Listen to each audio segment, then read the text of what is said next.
Follow-up, if I could. Washington Economic Group, is that a think tank or is that a marketing firm? What are they? They are research, and Tony Villamil heads that firm, and he's been very active in providing economic impact analysis. So they're a research firm? They're a research firm. Okay.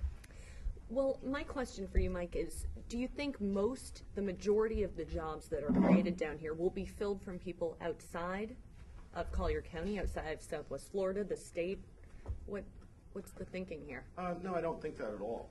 The concept of a biomedical cluster is one that has been proven in a number of places around the country. Probably the most famous is the Research Triangle in North Carolina, where currently, if you look at the biomed sector in that part of that state, there are over 40,000 jobs that have been created there in the past 20, 30 years.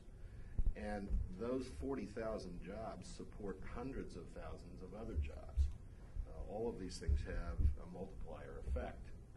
For instance, in Maine, the Jackson Laboratory has a budget of approaching $200 million for the coming year. About 80% of that money is going to be spent in Maine, and it will recirculate in Maine. So the total economic impact there is a lot of money. And a similar sort of thing happens here, and lots of secondary and tertiary jobs are created.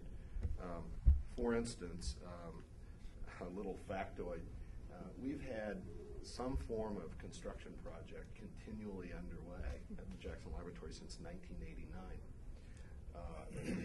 So there are hundreds of construction workers in the area who basically depend on us for their livelihood, and so it goes. So the Jackson Laboratory itself is a highly education-intensive enterprise, although there will be opportunities for people at lower levels of training. But the entire concept needs to be looked at as the promise of building a biotech community here. Okay. I know we're supposed to be asking somewhat sophisticated questions, but I want to ask this because it seems to come out kind of piecemeal, and I'd just like to hear from y'all what the answer is. How much is this going to cost? How much is it going to cost Collier County? How much is it going to cost Jackson? And how much would it cost the state of Florida? A year or so ago, we asked that question of ourselves. Tammy and her colleagues had put the question to us, would you consider doing a project here? And so we gathered all of our best financial projectors and put together a kind of a 10-year look at the budget. And the reason that I think has become a little confused is because it depends on what you mean by what does it cost. But when we looked at that, we were looking at a total expenditure over a decade of about $750 million. And then the corollary question is, well, what do you have to start the place up? Now, we're a not-for-profit, so that means that our target for 10 years is going to be that much money. And that'll be accumulated from research grants, primarily from the National Institutes of Health, surplus generated by our own internal not-for-profit business, philanthropy, and then what's remaining is a chunk of capital investment required to fill the gap. It's going to take us about 10 years, we estimate, to get to a break-even operating point. So when you do all of that calculation, you come back to a number at the front end in the range of $260, $270 million required to build the building, attract the staff that you need, buy an enormous amount of very expensive scientific equipment, and frankly to support the operating costs during those initial years. And that's the number we're looking at. And the proposition on the table is state of Florida, presumably the governor will agree to put $130 million into that. And then the question moves to Collier County. Would you be willing to match that? Because that's the part of it that we don't think we can generate ourselves. I've heard that Collier's matching needs to be upfront. It needs to be in whole $130 million. Is that true? Well, all the details of this remain to be worked out, and so I can't really comment on the contract. What I do know is that the Jackson Laboratory can't commit to hundreds of millions of dollars of expenditure in advance of a reliable source for that to happen. I think the more accurate thing to say would be that we have to negotiate an arrangement whereby we never go in the hole on our own commitments. Following up on Bill's question then, on the nuts and bolts of this, the 130 million Collier share would come from what source? I know one thing that was in the paper last week was a potential franchise fee on FPL. Where does that money come from? Are the taxpayers on the hook for that? Will taxpayers see potentially increased taxes as a result of this?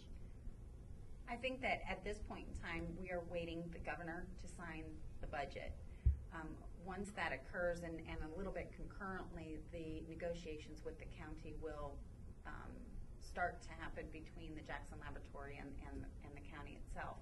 I think that through those negotiations, it's going to be understood exactly what is needed by the county in order to provide that match and how that would be funded. I don't know that there's been any decisions whatsoever made with regards to I would that. agree with you. No decisions made, but I mean the money has to come from somewhere, and we all know what kind of financial straits we're in everywhere here. So, is it likely that taxpayers will see an increase in their tax bills as part of this?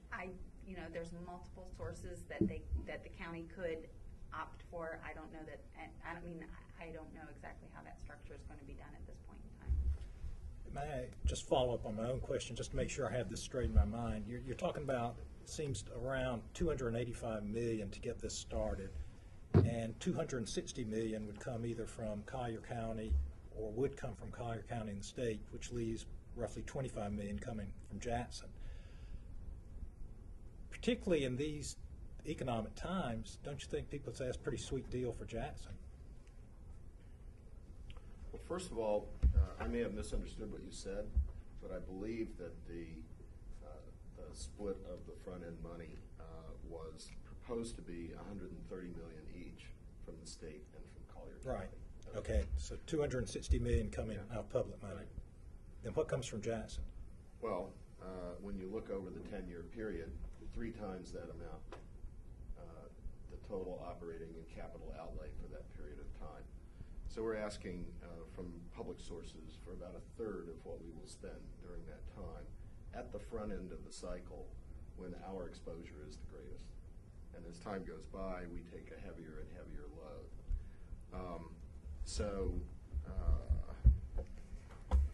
I think I would characterize that as a fair assignment of risk. Let's say you do get this money from Collier County, from the state. What are you doing with it? Are you building infrastructure? Are you hiring people? Are you opening jobs? Where is the money going to go? All of the above. The first order of business will be to construct a facility, which will cost in a ballpark of $70 million. Building biomedical research labs is roughly the equivalent of building hospital space. It's very expensive, specialized architecture. We will need to recruit a cadre of very highly skilled scientists who are, frankly, in very hot demand all over the globe. We'll need to establish laboratories for them with the most up-to-date equipment. And so all of those expenditures are rolled in there. And as I said, we project that it will take a number of years before that facility actually hits the self-sustaining point. Mm-hmm. So we'll need some help with operating expense during those first few years. Dave's got anything? No, I'm just listening. I want to switch a little. There's been some talk about exactly what Jackson does, and I know there's a little question about whether it involves stem cell research. And you have the proximity to Ave Maria, and also, as I understand, possibly the blessing of it. Are you giving them any assurances about what you will and would not do at this facility? Well, the assurance we're giving everybody, Bill, is that the Jackson Laboratory is absolutely devoted to leading the search for tomorrow's cures. That's the way we describe ourselves. And our mission is to find the genetic basis for human health and disease and to turn that into treatments and health maintenance strategies that people can count on. And in pursuit of that goal, our scientists follow the truth wherever it leads us. We've made no assurances to anyone about anything except that we will follow our mission. And I assume from what you're saying, you wouldn't make any assurances. You're not going to say, if we can build here, we're not going to do A, B, and C. You're going to do what you think is scientifically sound and necessary. That would not be an acceptable condition for us. Has anyone broached that possibility to you, or said that it might be distasteful, it might be a problem if you were doing stem cell research? Well, there have been people in the community who have asked the question, will it happen? Nobody has asked us not to do anything.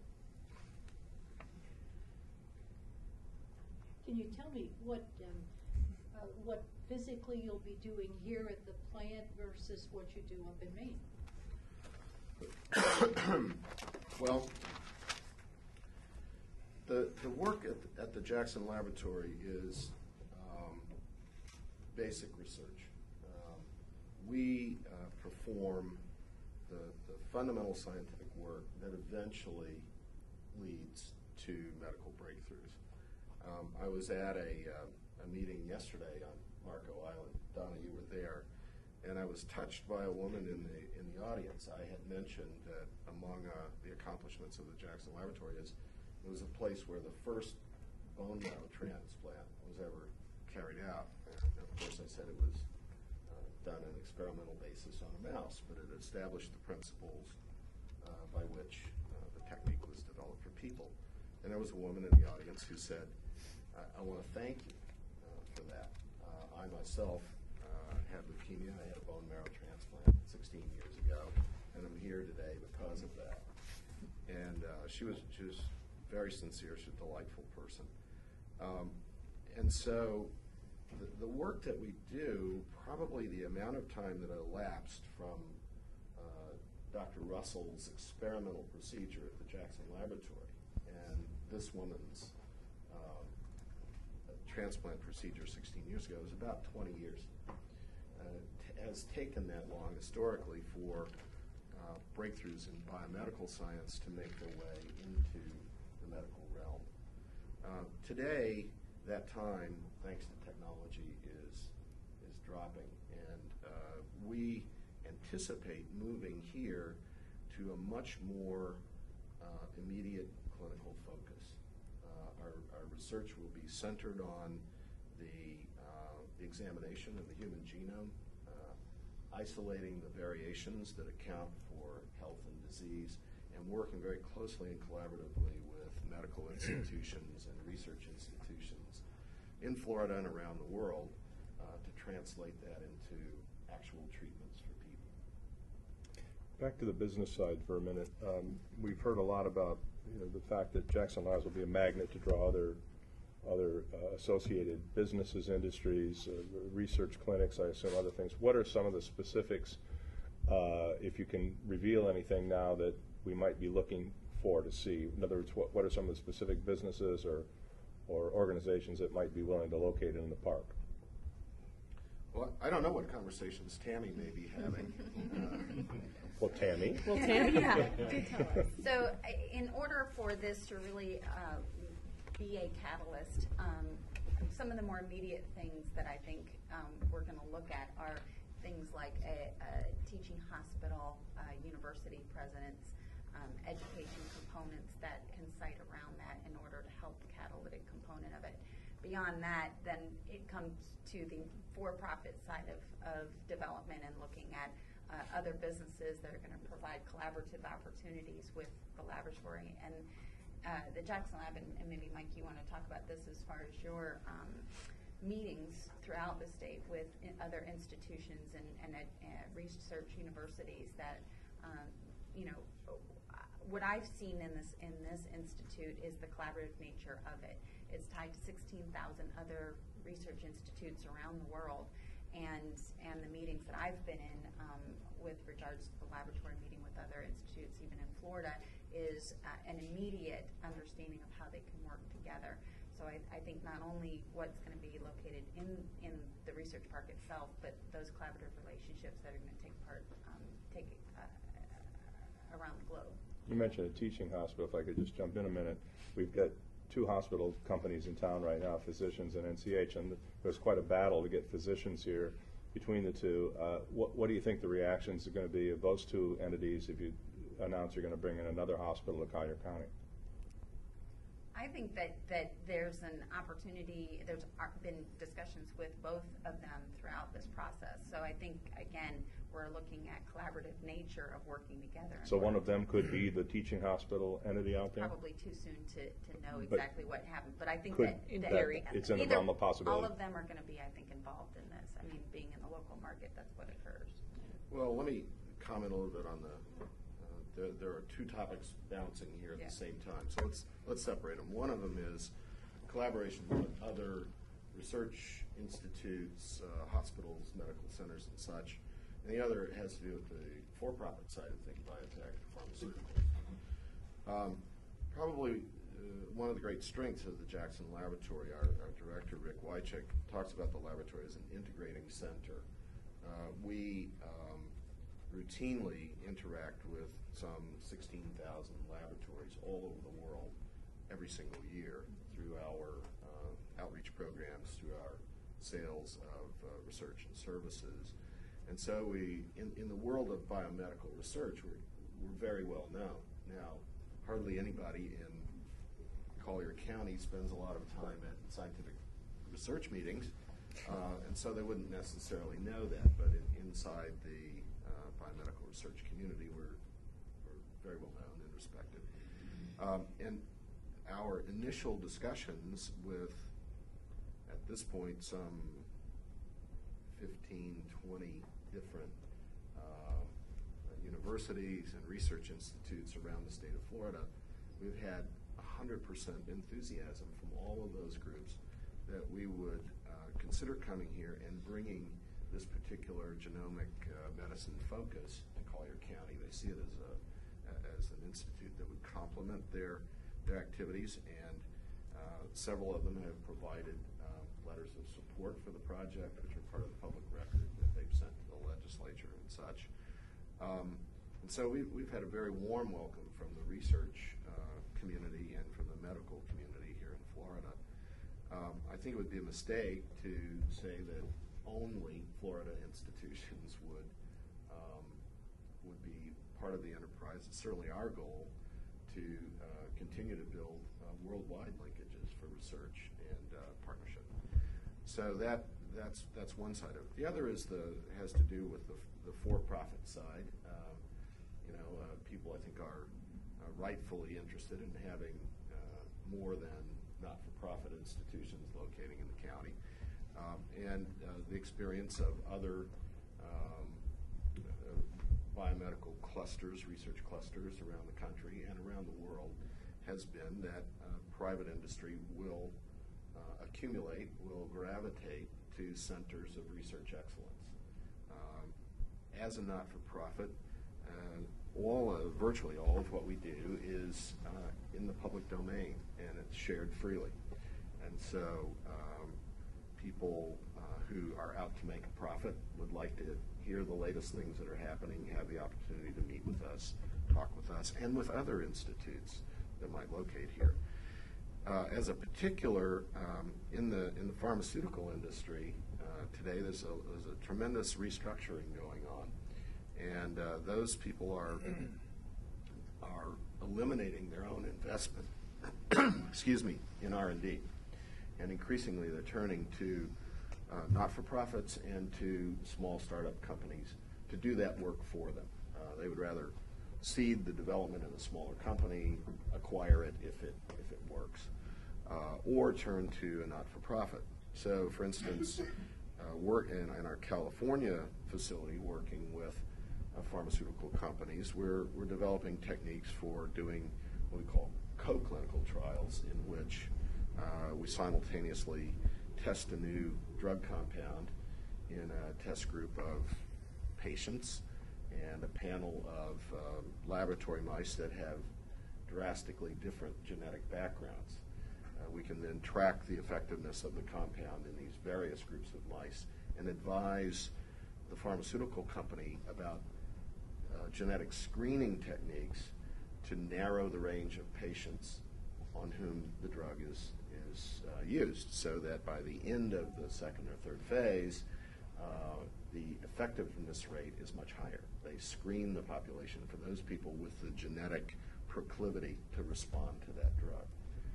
And there are currently about 250 drugs on the market that have some kind of genetic marker associated with them. That is, that you that they're administered only after your physician ascertains that you have the right genetic makeup to benefit from the drug. Let me do a follow-on statement just to that, Dave, but I think that in our discussions over the years with the healthcare institutions that are here, I think it's imperative that they're involved in this process. I wanted to ask, I think both you and Tammy make a compelling case for why this is a good deal for the area, for Florida. I don't think anyone disputes the work you do, the importance of it. But you've been in Maine and apparently can't strike a deal there with people who you've known for a while, you've been there a while. What does Florida see that Maine doesn't see? Why not do it in your home state where you've been? Why are they passing on it and Florida shouldn't? I'm smiling because in Maine right now there's a primary season going on, and several of the gubernatorial candidates are raising the question, why are you moving to Florida? We love you here. And the answer to that, there's a couple of answers. We've had a tremendous partnership with the state of Maine for many years. The state has been as generous with the Jackson Laboratory as with any institute there, and has put a fair amount of money into capital costs for expansion. And we have, over the past 15, 20 years, more than doubled our workforce, thanks in large part to capital support, tax-free bond financing from the state of Maine. We intend to continue that, and in the next few years, we expect to continue to grow in Maine. So nothing has changed in Maine. We have a productive partnership. We're going to continue it. We're not leaving. As you look around the United States, Florida has, in the past few years, invested a tremendous amount of money in research institutes. Tammy, I don't even know the right number. It's nearly $1 billion. Nearly $1 billion. And they have attracted here now about a dozen research institutes from around the country that are rapidly building a biotech sector for Florida. And so the opportunity to come to Florida to be part of what we believe will be the next big thing in biomedical research is an amazing opportunity, and it will move us, it would allow us to move down a path that we had already established in our strategic plan, but to do it much more rapidly, something that might take us 20 years with incremental financing where we are, can be collapsed into a handful of years here. Right. Well, along those lines, there was a report that, as Tammy said, I think Florida's put about $759 million into these jobs, into these areas, and has created 1,100 jobs, which I think the Orlando Sentinel calculated as $1.4 million per job. Is that a great? It's the report that you're talking about was a report done by the APAGA office at the state level, and they do that on a regular basis. The one previous to that, their ending analysis was that Florida needs to do much more investment in this industry in order for it to take hold. This one was focused a little bit more on the spin-off activity and trying to stress the fact that you've done your investment in your catalyst. Now, from a follow-on standpoint for the for-profit activity, we need to start looking at venture capital and ways in which to get that spin-off activity going. And an additional layer to that discussion, I would submit a report that just came out at the Bioindustry Organization annual conference and convention that was held up in Chicago, released by Patel, which is an internationally renowned research organization, who researched and identified growth in the bioscience industry in every state as in the United States between 2001 and 2008. And in that report, it shows that Florida is actually the #1 job creator in the bioscience industry between 2001 and 2008. So, while the rest of the nation and even here locally in Florida, we're losing jobs in a lot of industries, we're actually, from this investment in the bioscience industry, the #1 job creator in the United States in that industry. So I think you have to take the APAGA report in context to what they're trying to articulate in the report, which was really going towards that more of that follow-on activity related to spin-off business activity, and look at that Patel report from really some results that have occurred within Florida from the investment in the bioscience industry. Dave? It's funny you mentioned the gubernatorial race there. I was just reading a piece here of one of the candidates, Republican Matt Jacobson, I guess, is apparently not a fan of what he calls spending hundreds of millions of dollars to attract 200 jobs in a not-for-profit company like Jackson Lab. I'm quoting him now. He said it's not in the best economic development plan for Maine. Is the real reason you're here because we have the money? I don't mean it in a negative way. I mean, because obviously you're going to have money to run your business. Well, pause, please. We're a not-for-profit research institute, and I think that that's kind of the heart of the matter. It's a little confusing because we run a business inside that, but no individual profits from that. Society profits for that because we spend any surplus revenue on the basic biomedical research that's our mission. As we've just described, Florida has invested a tremendous amount of money to attract and build a biotech cluster, so of course that's a factor. But going to the heart of that comment, I think what I would say is that's an awfully simplistic calculation to say, well, $200 million, 200 jobs, gee, that's an awful lot. If all that came of this was that 200 jobs were created, that would be a fool's bargain. But if that's all that happened, we would have suffered equally with Collier County. We would have diverted an enormous amount of time, energy, and resource and not have achieved what we set out to achieve, which is to be part of a vibrant biomedical cluster that will bring world-class talent to bear on human disease. We're not setting out simply to build a lab. We want to be part of a research community. That's the goal. And that's the way in which Collier County, I believe, should evaluate the risk and the reward. Tammy, what else have you heard about how Collier County can raise this money? I mean, we've heard about FPL. Are there other venues that you've heard of? There must be something that you guys are talking about. Yeah, I think that, there's not many places where counties can, collect revenue, and commissioners sitting here that can attest to that. So I think that we're going to have to look at all the options that are out there from a sustainability standpoint. And I got asked a question in one of the meetings was, at the end of the day, what's the implication of not investing in something like this? And I think that the implication comes back to the fact that taxes are going to go up if you don't invest in something like this, because of the issues that we have of an unsustainable tax base. We're very dependent on a residential tax base, some citizens, to really fund the services here in Collier County. And unless we decide deliberately to do something about that, we're all going to be faced with tax increases as a result of not changing the economic structure of Collier County. So you're saying take a hit now, take a hit then. What's the difference? Right, exactly. I mean, we are facing right now serious economic shortfalls, and we're not alone, in this. And I guess there's comfort in numbers, right? That there's people all over the country, quite frankly, that are dealing with this.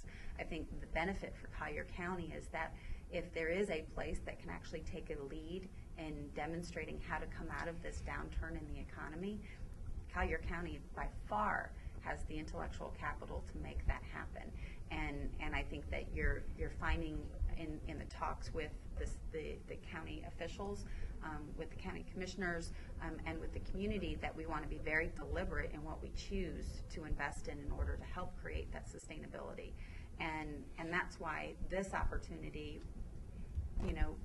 beyond, some other, opportunity that's just a one-off situation, we could choose to invest incentives in, a manufacturing plant or something of that sort, but it may not be an opportunity that's going to create a catalytic event that will create the spin-off business activity that will generate jobs over a very long period of time. And so that's what we're looking at. We're looking at a sustainability scenario. I love the quote that came out. It was a nonprofit research institute is the anchor tenant for economic development. And so when we look at, what we're used to seeing in anchor tenants is, a retail shopping center with a large, retail establishment that brings in other retail establishments. That's one scenario of anchor tenants. Or we could have a nonprofit research institute that's an anchor tenant for very high-paying jobs and jobs that are here for the long term and are not susceptible to local economic conditions. How much would the average person working at Jackson Labs be making a year then? Well, I can answer that by saying at our facility in Bar Harbor, where we have 1,300 people, the average salary and benefits package is somewhere in the range of $70,000 a year. There are several hundred jobs at our Bar Harbor campus that require only a high school degree. There are very few part-time jobs, most are full-time jobs with benefits, and I think the base hourly rate for a new entry-level person there is about $14 an hour with a full benefits package, which in Maine is sort of hard to come by. So we take great pride in paying a good living wage. Just one quick question for Tammy. It's kind of an observation question. It seems like, well, you're kind of in your damned if you do, damned if you don't situation, because people forever are saying, Florida has to do something to diversify. You can't just depend on tourism. You can't just have that. You have an economic downturn, people don't come. It's too tenuous. Yet then when you try to do something, people say, wait, this is going to maybe cost some money or whatever. How do you combat that? I mean, I think everyone agrees diversification has to come to Florida, yet maybe it's just the economic times we're in, you get resistance to anything that maybe involves spending money. How do you overcome that? I've been doing this 16 years. And what I've learned is that, and even Project Innovation was a really good learning experience for me even, is that this is all a process. And at the end of the day, when we engage as a community and are willing to hear and listen and learn as a community and understand what we want to do together and that we share goals that are jointly created together, it becomes a much easier discussion. And I think what we're in that process right now is that discovery phase. So while you hear a question here or a question there and maybe a concern here or a concern there, they're all valid questions and they all need to be answered. And so I think that it took us a year to go through the Project Innovation process, and we had, pre-meetings and pre-meetings before the pre-meetings and then meetings, to prepare for the, when the community came in and all of that was in preparation to have a community dialogue. So everybody came into the room willing to talk, willing to share what their concerns were, and knew that when they walked out of that room that their voice was heard. And every time we came back into the meeting, we said, did we hear you? We came back to revalidate the fact, did we hear you?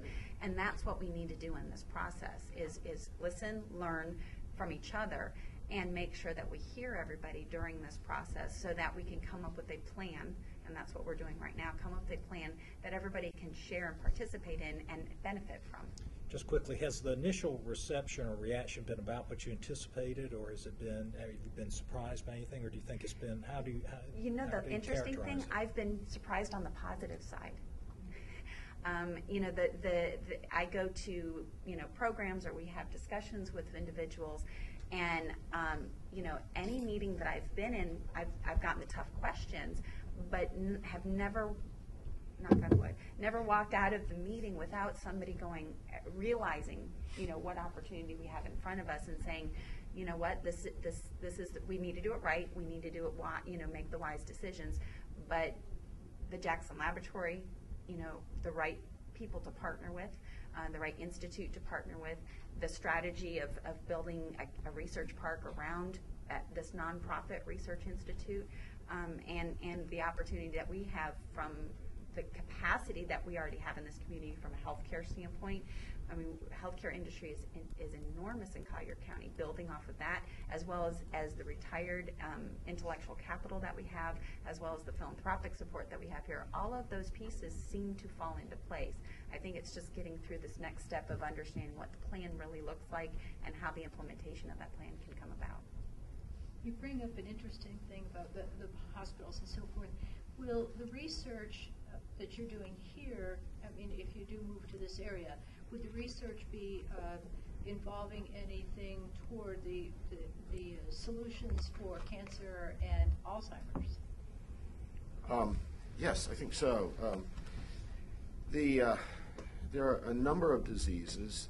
Cancer and neurodegenerative diseases happen to be some of the specialties of the Jackson Laboratory. In fact, we were founded back in 1929, 81 years ago this month, as a cancer research institute, and we remain today an NCI designated cancer research institute. Probably a third of our 35 research groups at the laboratory are working on some aspect of cancer. And there are other groups that are focused on Alzheimer's, ALS, neurodegenerative diseases. I think there's a tremendous opportunity here because those diseases are in large part genetically driven diseases. And much progress has been made in beginning to understand the genetic drivers of those diseases. And what we hope to do is to focus in on the genetic profiles of actual patients who are suffering from these diseases, to isolate those genetic differences and to work with physicians and with pharmaceutical companies to develop drugs and treatment protocols that address those specific problems. And so one of the things that we absolutely must have in order to succeed, and this goes back to the need for the biomedical research cluster here, we must have close working relationships with hospitals that are willing and interested in working with us and working out arrangements for sharing data about patients and their progression, certainly with the consent of the patients, so that we can understand both the genetic makeup of the patient and the process of the disease.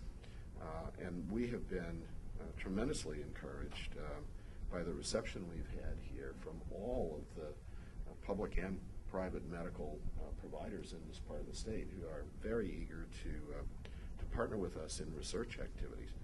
And as one of those hospital administrators said to me about a month ago, that her biggest problem was recruiting physicians. So there's a nationwide shortage of doctors, and it's going to get worse in the next few years. If you look at the projections, they're really frightening.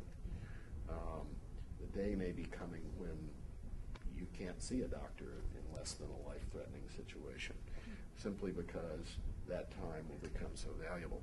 So one of the things that local hospitals, Donna, have really responded to is the opportunity to offer physicians in their employ the opportunity to participate in cutting-edge research and to be part of this sort of emerging trend in medicine. And they believe that that's going to be a tremendous advantage to them in recruiting and retaining top-notch physicians for this area. And I agree with them. I think the people out there want to do that. Questions? I can go to the audience if you'd like. Yeah. 2 or 3 minutes from the audience and then. Okay. Thank you very much. Do we have any questions from audience members? Yes, Phil. Historically, cost overruns and revenue shortfalls are almost synonymous with new business development. And in the perilous times that we are facing now, what guarantees do you have in our, Hi, Phil. what guarantees do we have that 130 and 130 will be enough? And what happens if it's not enough? Is it equal sharing? What kind of net safety net do you have? And what assurances can you give that it won't be 200 million? Well, so far as I know, the state of Florida isn't likely to appropriate more money for this project, and I think that's a safe bet. And frankly, that's the question we're asking ourselves. And one of the approval steps in this process, we need the governor's signature, we need Collier County's decision about whether they would match the funds, and then we also are working with our own Board of Trustees who have a fiduciary responsibility to society to make sure that our estimates are accurate. And believe me, they are holding our feet to the fire on that very question. We have estimated, re-estimated, tested, challenged our assumptions as many times and under as many scenarios as we've been able to do, and we continue to do that. To your question, though, your fundamental question, there's an element of risk in this.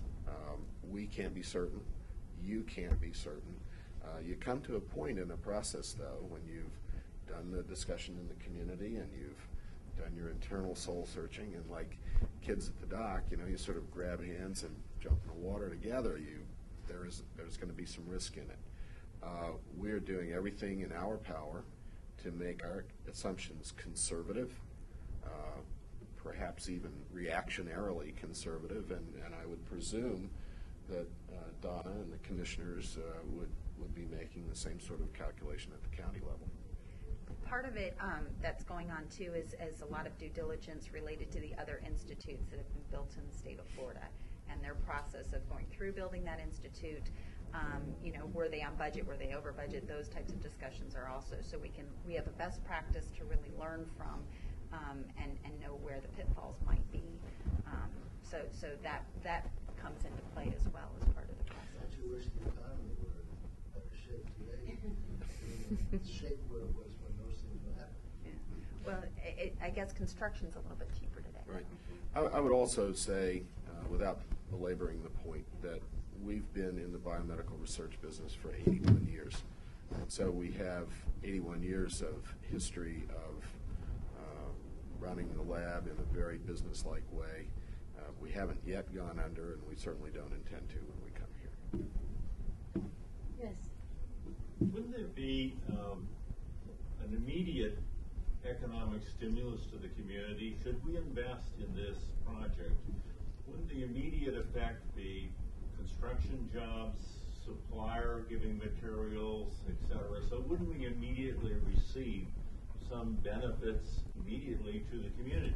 Absolutely. I mean, and the moment that this project has the AOK, the laboratory is going to start putting their people to work here and getting the facility up and running, and as well as construction on the site is going to have to start immediately in order to get the building built. So, you could see the effect of a couple hundred jobs right off the bat.